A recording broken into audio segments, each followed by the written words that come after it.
공중에서 작전 비행을 하는 F-35A와 F-22 같은 스텔스 전투기는 레이더의 실제 꿀벌이나 구슬과 같은 크기로 나타난다고 한다. 레이더 감시 요원들이 이것의 실체를 금방 식별하기는 사실상 불가능한 이유다.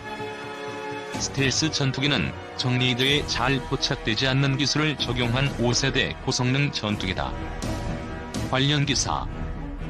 국가별 군사력 평가서 한국 7위, 북한 18위 1위는 미국. 인천해사고 해군 부사관 교육과정 개설 올해부터 지원 가능. 해군 SSU 북한기 훈련 구조작전 태세 유지.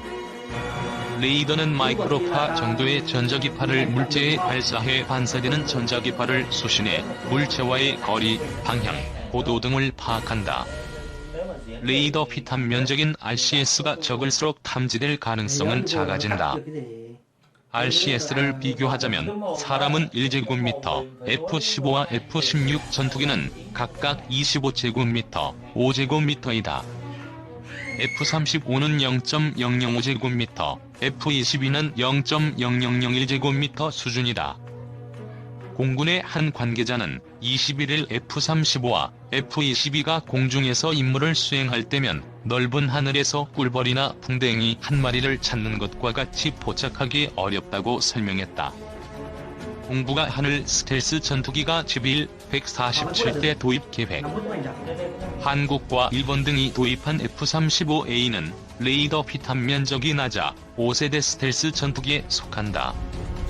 적전투기와 공중전을 벌이면서 동시에 지상에서 발사되는 지대공 미사일 위협도 무력화할 수 있는 능력도 갖춰 5세대로 불린다. 상대에게 들키지 않고 치명상을 가하는 방식의 현대전에 최적화된 고성능 전투기다. 현재 공군의 주력 전투기인 F-15K의 경우 적진에 침투하려면 적지상 지대공 무기체계와 방공망이 어느 정도 무력화되어야 한다. 예를 들어 SA 계열의 지대공 미사일이 촘촘히 깔린 북한과 같은 지역으로 F-15K가 단독 침투해 작전을 펼치면 생존 확률을 보장받기 어렵다. 서해 북방 한계선 일대에서 국지전이 발생했다고 가정하면 함포와 SA-5 지대공 미사일, 이동식 발사 차량, 미그-23, 29 전투기 등이 동시에 움직인다. F-15K 단독 출격으로는 이런 동시 위협에 대처할 수 없다는 것이다. 상대방 전투기나 지상 레이더에 포착되지 않는 F-35A와 같은 스텔스 전투기라야만 이런 위협에 동시 대응할 수 있다는 것이 공군의 설명이다. 김기군의 병영 톡톡 레이더에 꿀벌로 식별 스텔스기 각축장. 한국을 비롯해 주변국들은 스텔스 전투기를 도입하거나 속속 개발 중이어서 동북아 하늘이 스텔스기 각축장이 되는 것 아니냐는 우려도 제기된다. 현재 F-35의 12대를 보유 중인 일본은 장기적으로 F-35형 전투기를 147대 수준으로 늘려나갈 계획이다. F-35A와 F-35B 추가 구매 등을 위해 2020 회계연도 방예산으로 한화 56조 4천여 원에 달하는 사상 최대 규모로 편성해 의회로 넘겼다. 내년도 방예산은 공격형 전력을 확충하는 사업에 상당히 투자될 것으로 보여 전쟁 가능한 일본으로의 야망을 드러내고 있다. 중국도 올해 최신의 스텔스 전투기 젠-20을 공개했다. 젠-20은 전투 행동 반경이 2000km에 달하고 공중 급유를 받으면 2배가 넓어진다. 중국은 미국의 F-22, F-35와 대적할 수 있는 스텔스기라고 평가하고 있다. 수-57은 러시아가 F-22와 F-35의 대항마로 개발해온 신형 차세대 전투기다. 지난 2010년 첫 시험 비행에 성공한 뒤 12대의 시제기가 생산돼 10대가 시험 비행에 투입됐다.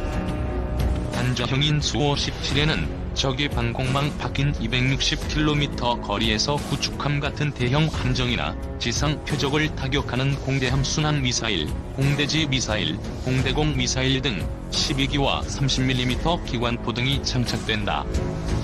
러시아는 스텔스 성능이 더욱 보강된 제6세대 전투기 개발에도 착수했다. 김기군의 병영 톡톡 레이더에 꿀벌로 식별 스텔스기 각축장.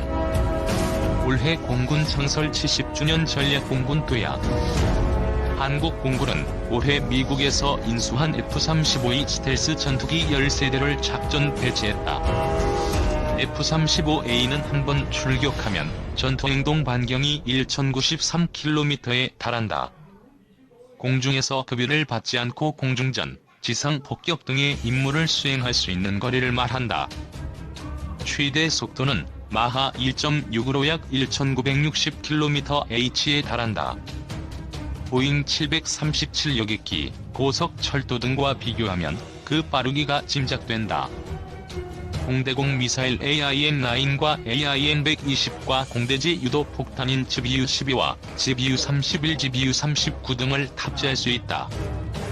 공군이 F-35E를 실전 배치하면서 전략공군이란 타이틀을 얻은 것도 이런 능력에서다.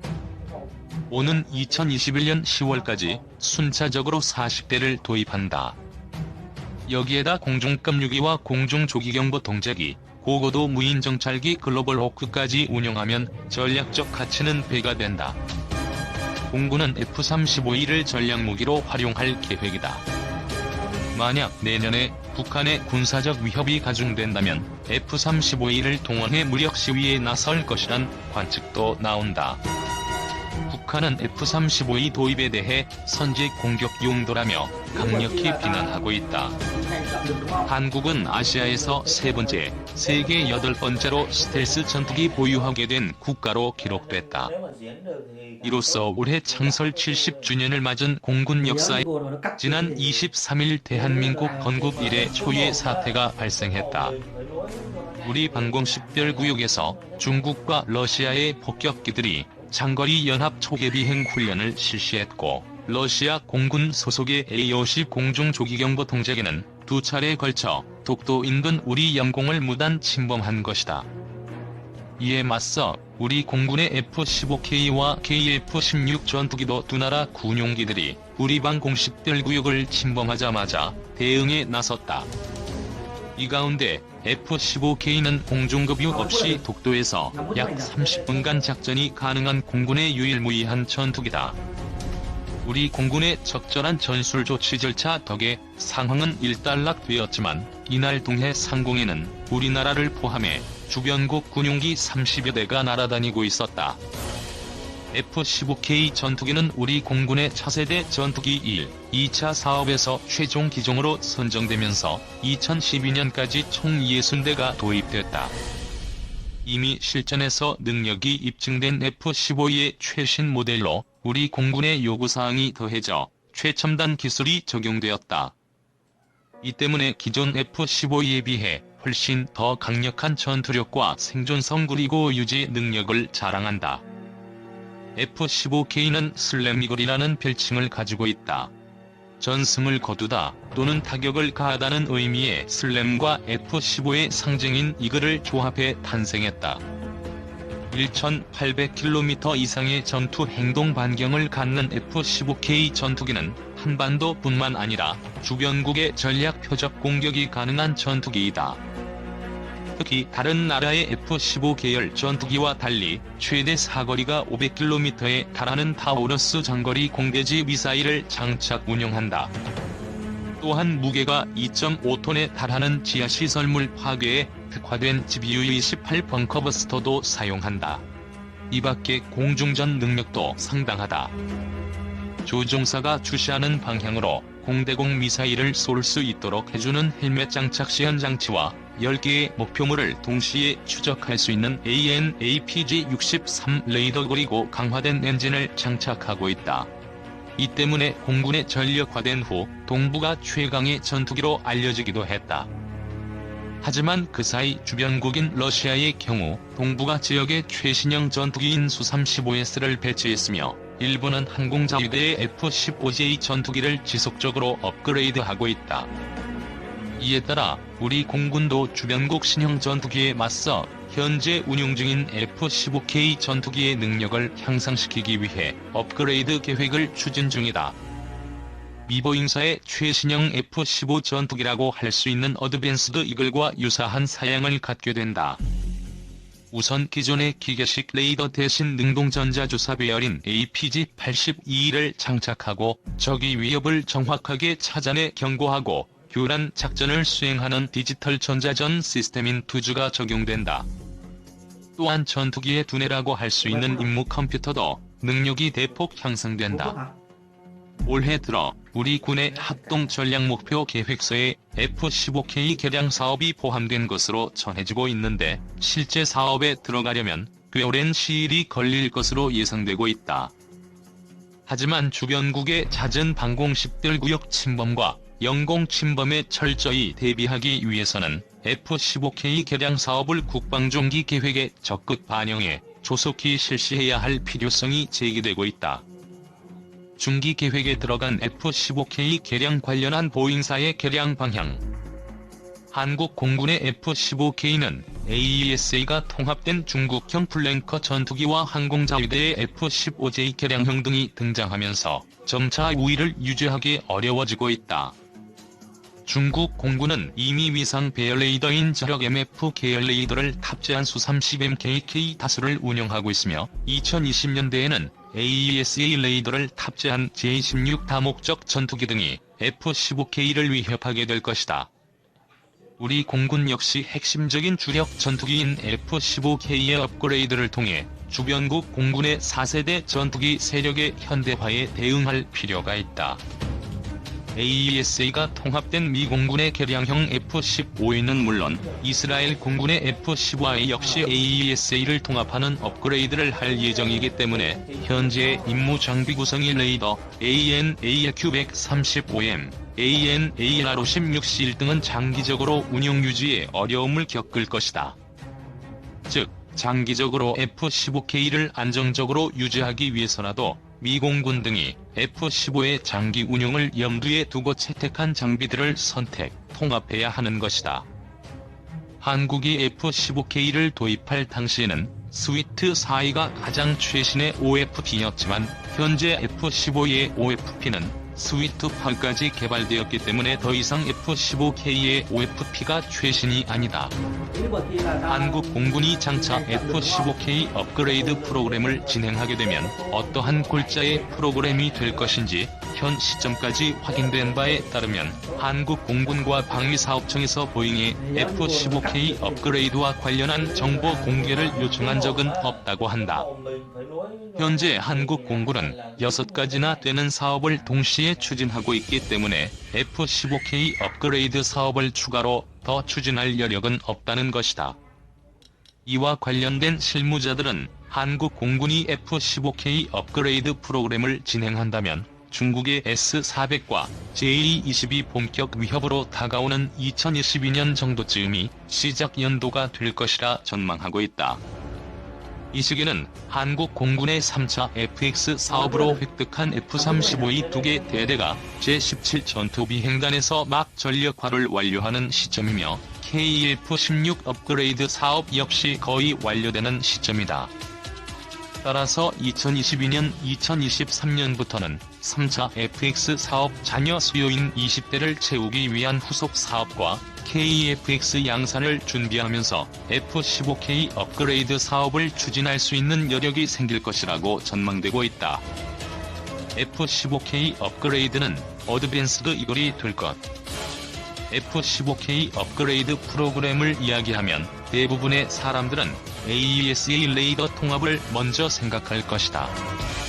한국 공군에 제안할 F-15K 업그레이드 프로그램은 AESA 레이더가 비중이 있다.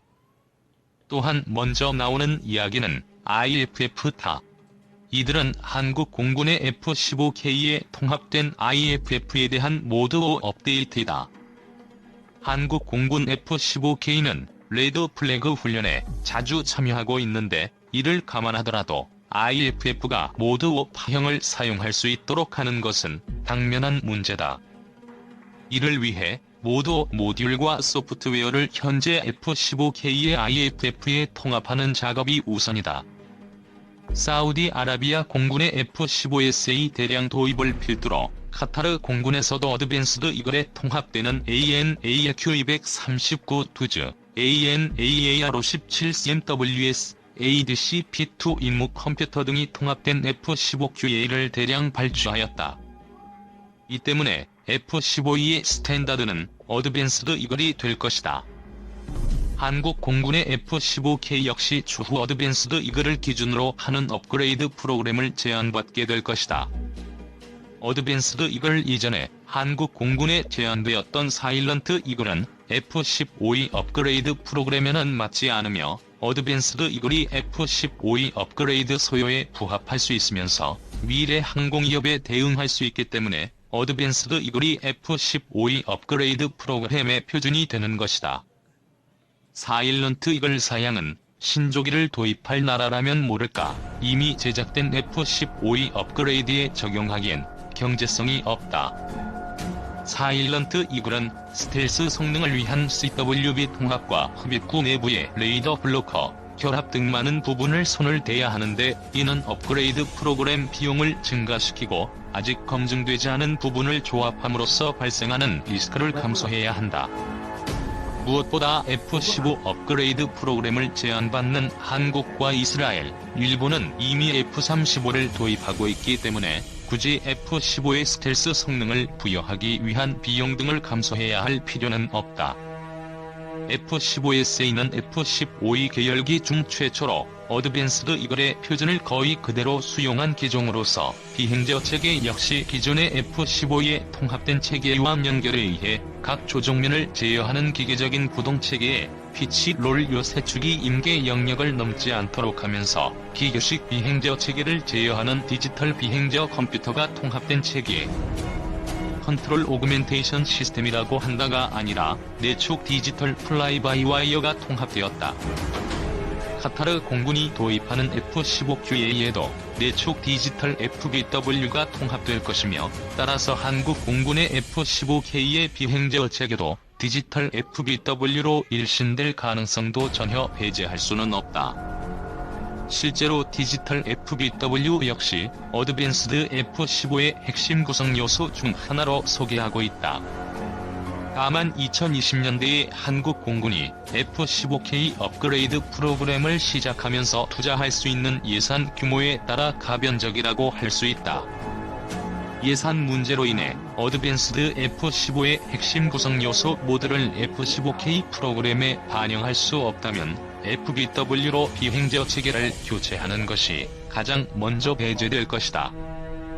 AN/AQ239 두주와 AN/AAR57CMWS F-15SG는 후방의 ICS 안테나 하우징이 두주를 통합한 F-15SA의 그것과 흡사하기 때문에 F-15SG의 통합 전자전 장비가 두주 또는 그와 연관이 있는 체계가 아닐까 하는 추측이 심지어 싱가포르 내부에도 있었다. 이 때문에 추후 한국 공군의 F-15K 업그레이드에 포함될 가능성이 높은 두주와 F-15SG의 연관성 여부를 중점적으로 취재한 바 있다. 두주와는 관계없고 우리들도 F-15SG의 어떤 전자전 장비가 어떻게 통합되었는지 모르겠다라고 답변하였다. F-15에 독자적으로 전자전 장비를 통합한 이스라엘 IAI와 엘빗 시스템즈가 싱가포르의 F-15SG 전자전 장비 통합에 관여했을 가능성이 높다. F-15SG의 일부 임무 장비 통합은 보잉과 다른 채널을 통해 이루어진 것 같다. 다만 F-15SG는 앨리스라 SPS-2110 통합 전자전 시스템에 SPS-3000ECM이 통합된 F-15I와 ICS 하우징 형상이 다르며 심지어는 F-15I에는 없는 하우징도 후방에 추가로 존재한다. 이로 미루어 볼 때 F-15I에는 AQ135의 안테나 중 소형 안테나인 3밴드 안테나만 통합되어 있고 다른 대역은 SPS-3000이 담당하는 것과 달리 F-15SG에는 AQ135 계열 ICS의 1밴드 또는 1월 5일 밴드 안테나가 후방에 통합되고 여기에 추가로 메인 ECM 시스템으로 이스라엘제가 통합되었을 가능성도 있다. 장차 F-15K의 ITWS를 대체할 것으로 전망되는 AN/AQ-239, 두주는 F-35의 AN/ASQ-239 바라쿠다 통합전자전체기를 바탕으로 개발된 시스템으로서 ASQ-239의 발전형이라고 할 수 있다. 다만 두주가 바라쿠다 시스템의 발전형이라는 말은 F-35의 바라쿠다 시스템보다 더욱 성능이 우수한 시스템이라는 이야기가 아니다.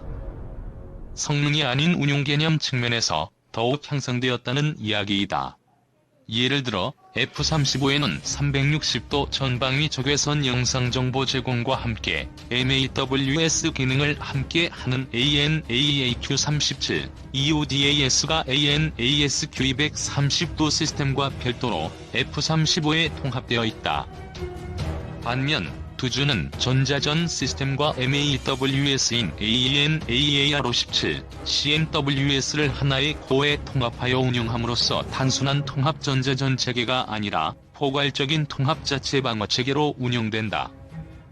F-15의 전자전 장비의 발전사를 짚어보면 F-15의 주주는 RWR과 별개로 ICS의 RF 수신기도 필요로 하는 체계였으며 그 발전형인 F-15K의 ITWS는 아날로그 RWR이 RWR로서의 기능뿐만 아니라 ITWS의 코어가 이를 기반으로 ICS까지 함께 운용할 수 있는 통합 전자전 체계로 설계되었다.